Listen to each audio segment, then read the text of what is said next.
আসলে কি থেকে কি হয়ে গেল আর কিভাবে করে আমি রান্না করেছি সেটা আমি নিজেও জানি না। গতকালকে হঠাৎ করে এত বেশি পরিমাণ ব্যস্ত হয়ে গিয়েছি। এরপরে নিজের জন্য একটু খাবার রান্না করতে হবে। সেই খাবারটা আমি কি কি রান্না করেছি আমি এখানে শেয়ার করছি।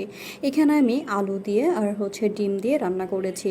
যদিও আলু আর ডিম দিয়ে আমি এভাবে করে রান্নাটা করতে চাইনি, যদি একটু ভালোভাবে রান্না করতে চেয়েছি, মানে দেখতে যেন একটু ভালো হয়।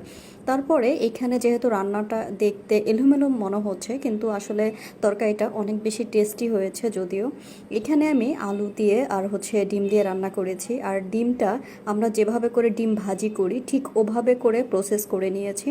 দেন তারপরে আমি এখানে আলুটা যখন কষানো হয়ে গিয়েছে, তারপরে আমি এখানে ডিমগুলোকে দিয়ে দিয়েছি। তো আমি মনে করেছি যে এইখানে ডিমটা একদম আস্ত হয়ে যাবে, কিন্তু আমি বুঝতে পারিনি যে এভাবে করে ডিমটা একদম ছড়িয়ে যাবে। এখানে কিন্তু ডিমটা ছড়িয়ে গিয়েছে। কিন্তু একটা কথা হচ্ছে, তরকারিটা কিন্তু খেতে একদমই বাজে হয়নি, অনেক বেশি মজা হয়েছে। আমি মানে যেভাবে করে রান্না করতে চেয়েছি বা যেরকমের স্বাদটা চেয়েছিলাম এর থেকে অনেক বেশি টেস্টি হয়েছে, মানে আনএক্সপেক্টেড টেস্ট। তারপরে রান্না যখন শেষ হয়ে গিয়েছে, তারপরে আমি এখানে সামান্য পরিমাণ জিরার গুঁড়া দিয়ে দিয়েছি। রান্নাটা দেখতে অনেকটা সুন্দর লাগছে, আর খেতেও না অসম্ভব রকমের মজা হয়েছে।